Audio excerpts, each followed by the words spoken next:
Fala galera da Max, Paulo Musi aqui para outro Musi Responde para vocês rapidinho. Antes da gente continuar, inscreva-se no canal, ative as notificações para você ficar sabendo sempre quando a gente coloca conteúdo para vocês. E a pergunta que a gente vai responder hoje é: como acontece hipertrofia?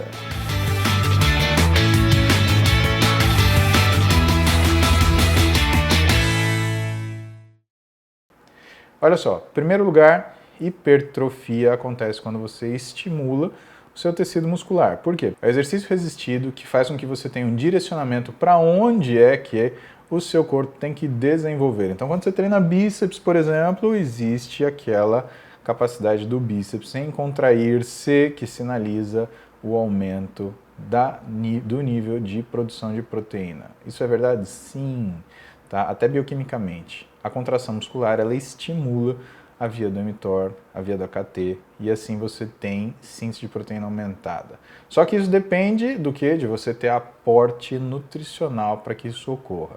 Mas vamos voltar um pouquinho antes, agora que a gente falou do exercício. Então existe também a qualidade do exercício. O exercício ele tem duas características no exercício resistido que fazem com que você tenha estímulo para que esse músculo desenvolva.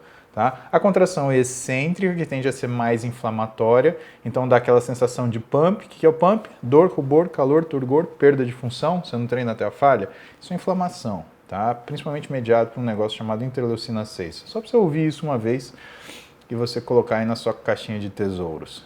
Tá? E você tem a contração concêntrica, que a gente chama de ciclo de diminuição da vascularização.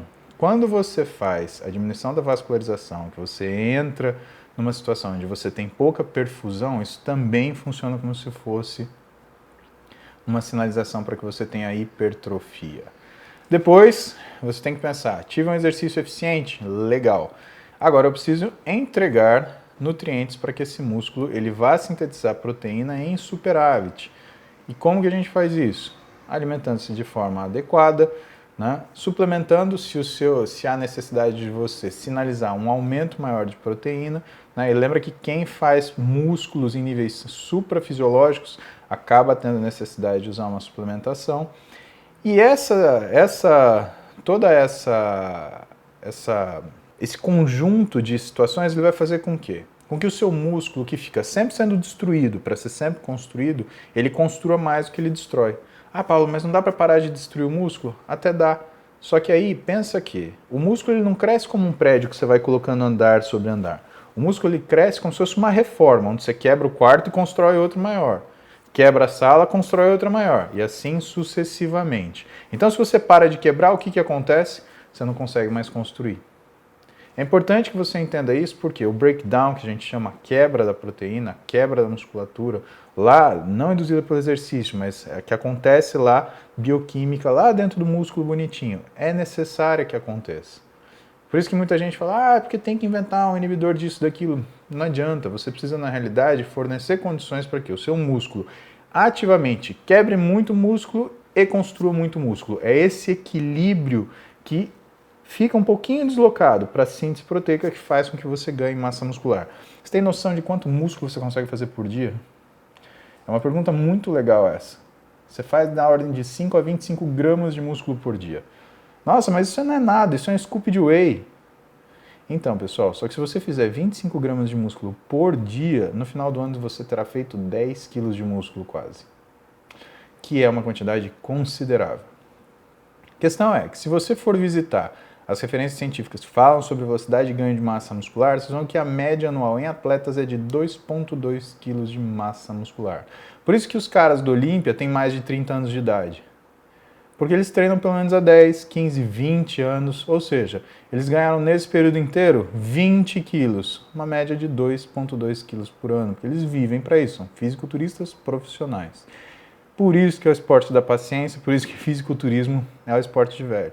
Eu sei que vocês vão falar, mas tem gente que é super nova, que está na casa dos 25, 26, do mesmo jeito que tem o Albert Einstein, que escreveu a teoria da relatividade, que ganhou o prêmio Nobel por causa do efeito fotoelétrico, né? Mas isso não quer dizer que todos nós aqui que estudamos física no segundo, terceiro colegial, teremos a condição de nos tornarmos Einsteins e escrever alguma coisa que nos faça ganhar o Nobel. Assim como muitos de nós aqui vai treinar durante 20 e 30 anos e não chegaremos num físico que nem do Arnold Schwarzenegger, tá?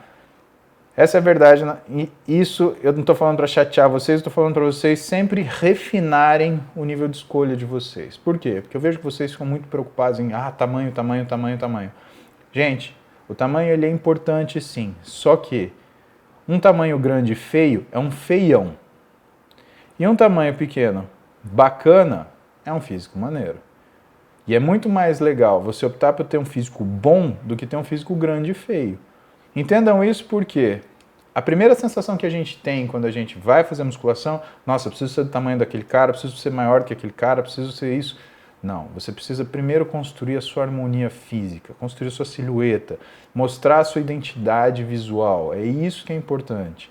E isso, você começa a gostar do seu físico e faz com que você, aqui, tenha cada vez mais vontade de treinar, de fazer sua dieta, de seguir aquilo que é necessário para você ganhar massa muscular. Então lembra que você se estimular na sua cabeça é tão importante quanto qualquer outra coisa. E se você tiver condições de manter isso de uma forma sadia ao longo do tempo, um belo dia você vai acordar e você vai estar com 50 de braço. Prometo para você, foi o que aconteceu comigo. Eu nunca treinei porque eu queria, eu preciso ter 45 de braço, preciso ter 47, eu treinava. E aí um belo dia eu cheguei nisso. O que eu buscava? Uma harmonia muscular parecida com uma pessoa que eu admiro demais. Eu já contei para vocês N vezes, o Arnold Schwarzenegger. Né? Até hoje eu corro atrás disso. É uma busca incessante. Pode ser que eu nunca consiga, mas não é por isso que eu vou parar de treinar. E você? A gente se vê no nosso próximo Use Responde. Mandem suas perguntas. Estou aqui para respondê-las. Um beijo para vocês. Até a próxima.